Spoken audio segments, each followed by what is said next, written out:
Rain hammered against the floor-to-ceiling windows of Dominic Cross's corner office, each drop a reminder of the storm brewing both outside and within. At 34, he commanded an empire worth billions. Yet tonight he felt like a man drowning in his own success. The city stretched endlessly below him, a constellation of ambitions and broken dreams. His phone buzzed with another message from Rachel, his fiancée of convenience. "Where are you? The investors are asking questions." He didn't answer. Couldn't answer. Not when his mind kept circling back to 8 years ago. To the woman who had walked away from him in this very building's lobby, her green eyes filled with tears and fury. The elevator chimed. His assistant's voice crackled through the intercom. "Mr. Cross, there's someone here to see you. She says it's urgent. I'm not taking meetings. Sir, she said to tell you it's about the Sterling account." The blood in his veins turned to ice. Sterling. He hadn't heard that name spoken aloud in years, though it lived in the shadows of every decision he made. Send her up. The minutes crawled by like hours. When the elevator doors opened, Victoria Sterling stepped into his office and the world tilted on its axis. She wore a black coat soaked from the rain, her auburn hair darker now, her face sharper with the kind of pain that carves itself into bone. But those eyes, those impossible green eyes, were exactly as he remembered. "Hello, Dominic." Her voice was different, colder, like winter settling over spring. He stood slowly, his hands gripping the edge of his desk. "Victoria, after all this time." "I know what you did." The words cut through the air between them. "I know about the paintings, about the gallery, about everything." His carefully constructed world began to crack. The secret he'd buried, the guilt he'd carried like a stone in his chest for 8 years, was standing in front of him in a rain-soaked coat, demanding answers he'd never planned to give. "I can explain. Can you?" She stepped closer, and he caught the faint scent of jasmine and rain that had once been his salvation. "Can you explain why you've been buying my paintings through shell companies? Why you destroyed my first gallery showing? Why you've spent 8 years making sure I could never escape you, even when I thought I had?" The truth hung between them like a blade, sharp enough to cut through everything he'd built. Outside, lightning split the sky, illuminating her face in stark detail. She was beautiful and terrifying and absolutely furious. "I never meant for you to find out." Her laugh was bitter as winter wind. "But I did, and now I'm here to collect what you owe me." Victoria's words echoed in the silence that followed. The city's heartbeat pulsed through the glass walls as Dominic stared at the woman who had once been his entire world and was now his reckoning. "What do you want?" His voice was steady, but she could see the tremor in his hands. "I want my life back." She pulled a manila folder from her bag, photographs spilling across his pristine desk. Images of her paintings, gallery documents, bank transfers, evidence of his obsession laid bare. 8 years, Dominic. 8 years of thinking I wasn't good enough, that my art meant nothing. Do you have any idea what that does to someone? He did know.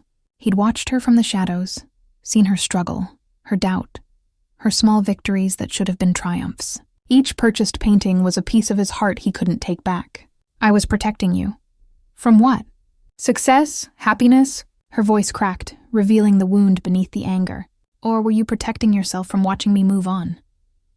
The accusation hit its mark. He'd told himself he was helping her, ensuring she could pay rent, keeping her art alive. But the truth was uglier. He couldn't let go. "You left me." The words came out raw, torn from somewhere deep. "You walked away without a second glance. Because you gave me no choice." Victoria slammed her hand on the desk. "You wanted me to be your secret, your hidden treasure while you built your empire." "I was 23, Dominic. I needed more than stolen nights and empty promises. I would have given you everything. Everything except yourself." She turned toward the window, her reflection ghostly against the rain. "I found out today that my mother's medical bills, the ones I thought were covered by insurance, you paid them. 3 years of treatments, hundreds of thousands of dollars." Dominic's jaw tightened. That was the one secret he'd prayed would stay buried. "She died thinking I'd finally made it as an artist." Victoria's voice broke. "She died believing in me. But it was all you. Even her peace was bought with your guilt. I loved her. She was kind to me when no one else was." "Don't you dare!" Victoria spun around, tears streaming down her face. "Don't you dare make this about love. You didn't save her. You stole my chance to save her myself. You made me weak." The elevator chimed again. Both of them froze. Rachel stepped out, diamond engagement ring catching the office lights, her perfect blonde hair untouched by the storm. Her smile died the moment she saw Victoria. "Dominic, the investors are waiting." "Who is this?" Victoria looked between them, something dark and knowing crossing her features. She turned to Rachel with a smile that could cut glass. "I'm the woman he's been obsessed with for 8 years, and you must be the convenient distraction." Rachel's face paled. "Dominic, what is she talking about?" But Dominic was staring at Victoria, watching as she picked up one photograph from his desk. A photograph that shouldn't exist, one he'd kept hidden in his private safe. Victoria and him, 8 years ago, tangled in sheets, her head on his chest, both of them laughing at something lost to time. Someone had been watching. Someone had always been watching. "Where did you get that?" His voice was barely a whisper. Victoria's smile turned cruel. "From your brother Marcus. He's been very helpful. In fact, he's the one who told me everything. About the companies, the paintings, the money." She paused, letting the knife twist. "About the wedding next month. And about the real reason you're marrying Rachel." The room spun. Marcus. His own brother had betrayed him. "He also told me about your father's will. About the clause that says you have to be married to inherit the company. About how you've been lying to everyone, including yourself, for years." Rachel's voice was ice. "Dominic, is this true?" But he couldn't answer, because Victoria was looking at him with something worse than hatred. She was looking at him with pity. "I came here tonight thinking I wanted revenge." Victoria's voice softened. "But now I see you've been punishing yourself better than I ever could." She walked toward the elevator, her coat dripping on his expensive floors. "Victoria, wait!" She stopped but didn't turn around. "What does Marcus want?" "The same thing I do." Now she looked back, and her green eyes were full of a dangerous promise. "To watch your empire burn, and I'm going to help him do it." The elevator doors closed on her words, leaving Dominic standing between the woman he'd never stopped loving and the woman he'd tried to replace her with. Rachel's voice cut through the silence like broken glass. "Start talking. Now." 24 hours later, Dominic's world was collapsing in real time. The morning news played on every screen in his office. His brother Marcus stood at a podium, cameras flashing, Victoria beside him in a crimson dress that made her look like war itself. "For years, my brother has manipulated the art market, buying up the work of a single artist to control her career and her life. Victoria Sterling is that artist, and today we're exposing his obsession." Dominic's phone exploded with calls. Board members, investors, his legal team screaming about lawsuits and image control. But all he could see was Victoria's face on that screen, blank and beautiful and utterly unreadable. Rachel had left in the night, taking her ring and her pride. The wedding was off. The inheritance clause would kick in at midnight if he wasn't married. Everything he'd built would transfer to Marcus. His assistant knocked, entering without waiting for permission. "Sir, there's a situation. Victoria Sterling is in the lobby. She's asking to speak with you. Alone." Something in her voice made him look up. "What aren't you telling me?" "She's crying, sir. And she looks scared." 10 minutes later, Victoria stood in his office again. The rain had returned, softer now, like tears against the windows. Her mascara was smudged, her crimson dress wrinkled. She looked nothing like the composed woman from the press conference. "He's going to kill me." The words hung in the air like smoke. "What?" "Marcus. He's not just after your company, Dominic. He's been planning this for years. The art, the obsession story, it was all to get me close to you, to make you vulnerable. But I didn't know about the rest." Her hands were shaking. "I didn't know what he was really doing." Dominic moved toward her, every instinct screaming. "What is he doing?" "He's been embezzling from your companies for 3 years. Millions of dollars. He used my name, my bank accounts, made it look like you were paying me off. When the investigation starts tomorrow, they'll find evidence that you've been involved in money laundering and fraud." She looked up at him with those devastating green eyes. "And they'll find evidence that I was your accomplice." "You're saying he set us both up?" "I'm saying he spent 8 years setting up the perfect revenge. He blames you for our father's death. He told me everything tonight after the press conference. He was drunk, celebrating. He said once you're in prison and I'm discredited, he'll have everything he ever wanted. Dominic's mind raced through possibilities, escape routes, legal maneuvers. Why are you telling me this? You wanted me to burn. Because he threatened my sister. Victoria's voice broke. Sarah, she's 16, Dominic. She's all I have left. He said if I don't testify against you tomorrow, if I don't play my part perfectly, he'll make sure she has an accident. He described it, in detail. The monster he'd always known lurked in his brother finally showed its face. Where is she now? He has her, at his estate upstate. He's calling it a protective measure, keeping her safe from the media. But I saw the guards. I saw the locks. Tears streamed down her face. I came here because I'm out of options. Because despite everything you've done, everything you've taken from me, you're the only person who might be powerful enough to get her back. Dominic pulled out his phone, but Victoria grabbed his wrist. He's monitoring everything. Your calls, your accounts, your security team. He's been planning this for years. If he even suspects I came here to warn you, she's dead. Then what do you want me to do? Victoria took a shuddering breath. Marry me, tonight, right now. It's the only way to satisfy your father's will and keep the company out of his hands. Once you have control, you'll have resources he can't block. We can get Sarah back, and then what? You still hate me. I still destroyed 8 years of your life. Then after we save her, you can give me a divorce and I'll disappear. You'll never see me again. You can have your empire, your perfect life.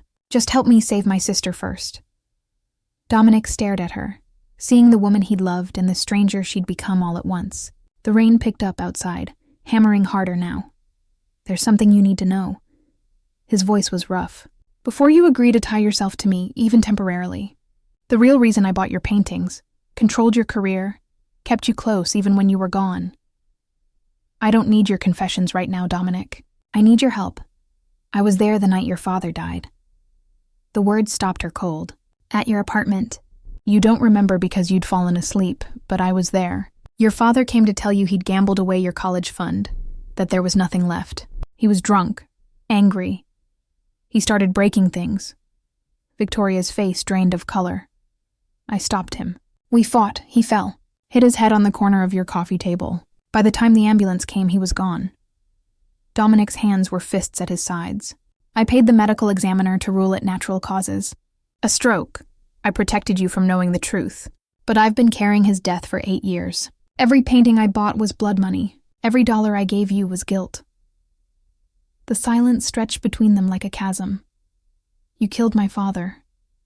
Victoria's voice was barely human. It was an accident. But yes, I'm the reason he's dead. She should have run, should have screamed, should have called the police. Instead, she closed her eyes, and when she opened them, they were empty of everything except exhaustion. Does Marcus know? No one knows. Just me and one dead medical examiner. Good. Victoria straightened her spine, becoming someone harder. Then we have leverage. We get married, we save Sarah, and then we figure out how to destroy your brother before he destroys us both. But after this is over, after my sister is safe, you're going to turn yourself in. You're going to face what you did. And if I don't, then I'll make sure Marcus's plan looks like mercy compared to what I do to you. She held out her hand. Not in forgiveness. Not in love, but in a bargain sealed with secrets and blood. Dominic took it. I know a judge who owes me a favor. We can be married in an hour. Then let's go. We're running out of time. As they left his office together, neither of them saw Marcus in the security feed, watching from a remote location, his smile wide and terrible. Everything was going exactly as planned. The judge's chamber smelled like old books and older secrets. Victoria stood beside Dominic in her wrinkled crimson dress, his hand cold in hers as they spoke vows that tasted like ash. I now pronounce you husband and wife. No kiss, no celebration. Just two people bound by desperation and ghosts. Dominic's phone buzzed the moment they signed the papers. A message from his legal team. The company was secure. The inheritance clause satisfied. At midnight, he would retain full control of Cross Industries. But Victoria's phone stayed silent. No word from Marcus about Sarah. He's waiting. Victoria's voice was hollow. He wants us to come to him. They drove through the rain-slicked highways toward Marcus's estate, 2 hours outside the city. Dominic had called in every favor, assembled a team of private security, contacted people who operated in shadows. But Victoria's warning echoed in his head. Marcus was always 3 steps ahead. The estate loomed like a monument to old money and older grudges. Marcus waited on the front steps, a drink in his hand, smile sharp as broken glass. Well, the happy couple. Congratulations on the wedding. Quite the rush, wasn't it? Where is she? Victoria's voice shook with barely contained rage. Sarah's fine. She's inside watching movies, eating popcorn. She has no idea she's a hostage. I told her it was a surprise visit, a chance to stay somewhere nice while her sister dealt with the media circus. Marcus took a slow sip of his drink. You know what I admire about you, Victoria? Your predictability. You went straight to Dominic, warned him, married him, did exactly what I knew you would. Dominic stepped forward, but Marcus raised a hand.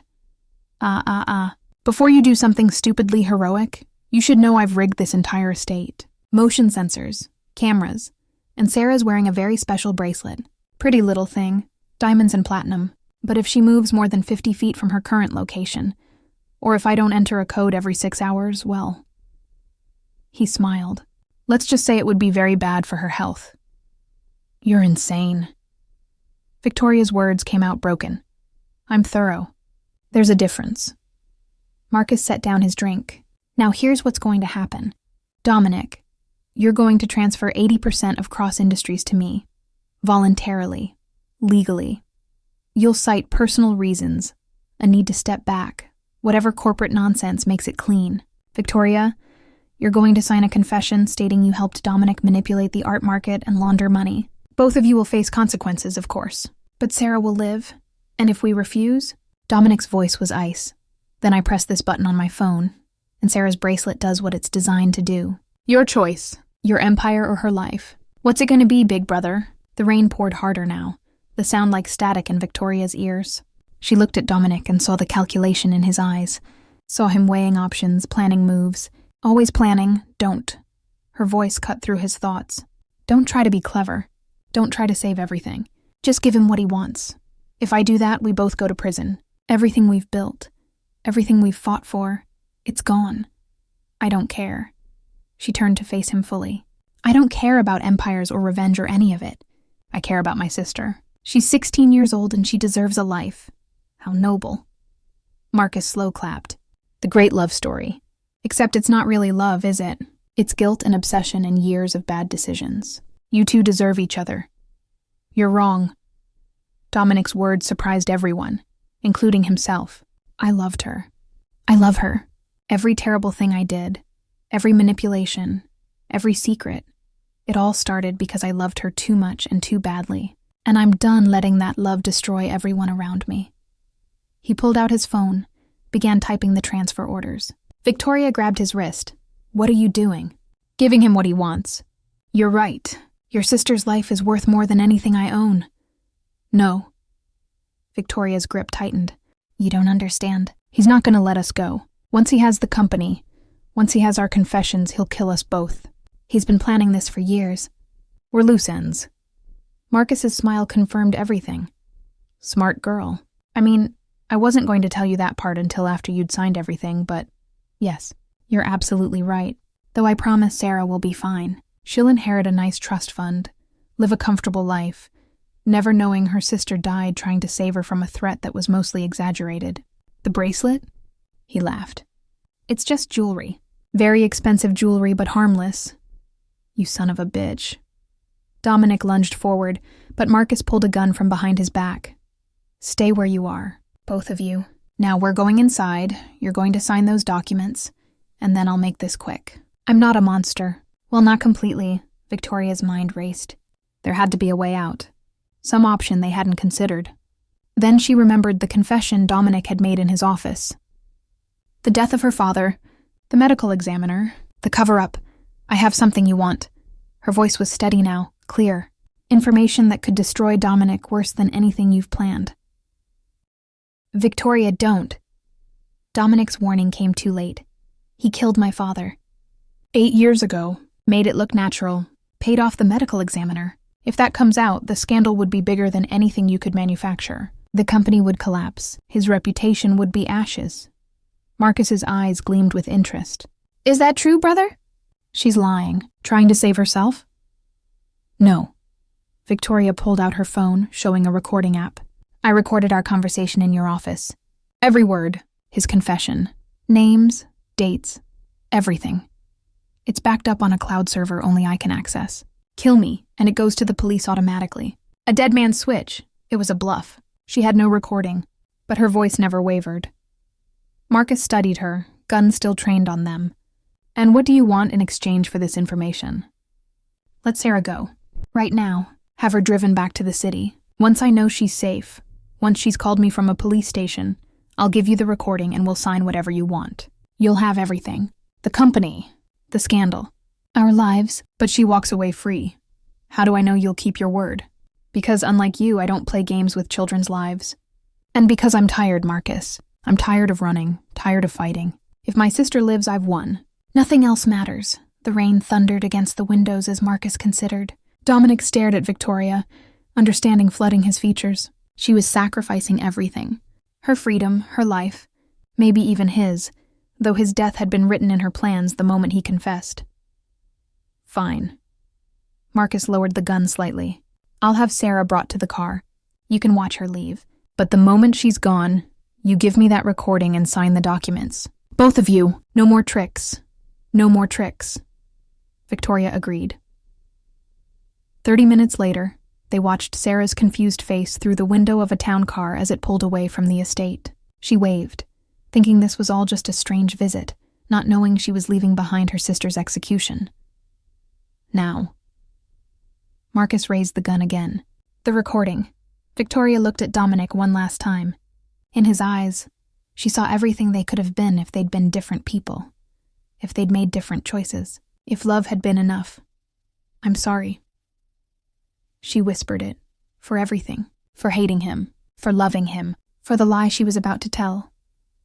There is no recording. Marcus's face contorted with rage. His finger tightened on the trigger, and that's when the doors exploded inward. Federal agents flooding the estate like a dark tide. Victoria's real gamble. The call she'd made from the judge's chambers while Dominic signed their marriage license had paid off, because while Marcus had been watching them, she'd been leading him into a confession of his own. Every word spoken outside had been recorded by federal surveillance. Kidnapping, extortion, attempted murder. Marcus fell to his knees as they cuffed him, screaming about betrayal and family. But Victoria wasn't watching him anymore. She was watching Dominic, who stood perfectly still, knowing that the same agents who'd saved them were about to take him too. Her father's death was about to be investigated. The truth would come out. I kept my promise. She said quietly. Sarah's safe, and you're going to face what you did. He nodded slowly. I know, thank you. For what? For teaching me that love isn't about possession. It's about letting go. The agents approached Dominic, reading him his rights. Victoria turned away, unable to watch. She'd won. Her sister was safe. Marcus was finished. But as she walked out of the estate into the rain, she felt no victory. Only the hollow ache of a woman who'd learned that sometimes destroying the thing you love is the only way to save yourself. 6 months later, Victoria stood in a gallery in Paris, her gallery. Her art on the walls, her name on the door, everything she'd dreamed of when she was 23 and still believed in clean victories. The paintings were darker now, shadows and rain and the ghosts of everything she'd survived. Critics called them haunting, powerful, a testament to resilience. They didn't know she painted them in the middle of the night when sleep wouldn't come. When she could still feel Dominic's hand in hers, cold and steady, as they spoke vows that were supposed to mean nothing. Sarah was thriving. College in London, a boyfriend who made her laugh, a future unburdened by the truth of what had nearly happened. Victoria had kept that darkness to herself, let her sister believe it had all been a misunderstanding, a brief scare, nothing more. The investigation into her father's death had concluded. Accidental. The medical examiner's original ruling stood after all. Dominic had been prepared to confess everything, but Victoria had done something that surprised them both. She'd lied. Told investigators there was no recording, that she'd said whatever she needed to say to save her sister from Marcus's threats. Without evidence, without proof, the case went cold. She told herself she did it for Sarah, who didn't need to know their father had died in violence. But late at night, in the honest darkness, she knew the truth. She'd done it for him. The gallery door opened. Victoria didn't turn around. She knew the footsteps, heavy and certain, the sound of a man who'd lost everything and somehow kept walking. "You came." Her voice echoed in the empty space. "You invited me." Dominic stood 10 feet away, keeping distance between them like a promise. "I wasn't sure you meant it." "I wasn't sure either." She finally turned to face him. He looked different, thinner, gray threading through his dark hair, though he was only 35. The empire was gone, signed over to a trust that benefited children's hospitals and art programs. Marcus was in prison for 20 years. Rachel had married someone else, and Dominic had spent the last 6 months becoming someone she almost didn't recognize, someone quieter. Someone who'd learned to be still. "The paintings are beautiful." He moved closer, studying the canvas nearest him. A storm over a city, lightning splitting the sky, 2 figures in a window. Is that us? Everything is us. Even when I try to paint something else, you're there. Haunting the corners, I can leave. "If that would help, would it help you?" she challenged. "If I disappeared, if you never saw me again, would the ghost finally rest?" Dominic was quiet for a long moment. "No, but I'd let you go anyway. I've done enough damage. You saved my sister. You gave up everything to keep her safe." "I gave up things I should have never claimed in the first place." He reached out, almost touching a painting, then pulled back. Power, control, the illusion that I could make the world bend to what I wanted. All it got me was blood on my hands and the woman I love looking at me like I'm a stranger. "You're not a stranger." The admission cost her. "That's the problem. I know exactly who you are. The man who killed my father. The man who manipulated my career. The man who couldn't let me go. And also the man who gave up his empire to save a 16-year-old girl he'd never met. The man who was ready to go to prison to give me peace. I know all of you, and I don't know what to do with that." "What do you want to do with it?" Victoria laughed, broken and real. "I want to hate you. I want to paint you as the villain and close that chapter and move on. But I can't. Because when I close my eyes, I don't see the monster. I see the boy who used to bring me coffee at 3 a.m. when I was working on a piece. I see the man who memorized every shade of green in my eyes. I see 8 years of what if. What if we'd been different people? What if we'd been braver? Or smarter, or less broken?" She turned to face him fully. "What if we just talked instead of playing games? Would it have changed anything? I don't know. But we'll never find out, will we? Because we are who we are. You're the man who loves too obsessively. I'm the woman who runs when things get too real. We're broken in exactly the wrong ways to fit together." Dominic stepped closer, close enough that she could see the flecks of gold in his brown eyes, close enough to remember how his hands felt, steady and sure. Maybe broken things aren't meant to fit perfectly. Maybe they're just meant to try. "And what does trying look like? You want me to forgive you? Trust you? Fall back into your arms and pretend the last 8 years didn't happen? No." His voice was steady. "I want you to live your life. Paint your paintings. Build your gallery. Be free of me in every way that matters. But I also want you to know that I'm here, not watching from the shadows, not manipulating or controlling. Just here. If you ever need me, if you ever want to try figuring out what 2 broken people could build together if they were honest for once." "That's not fair." Tears burned in her eyes. "You don't get to be the good guy now. You don't get to offer me a choice after taking so many away. You're right. It's not fair. Nothing about us has ever been fair.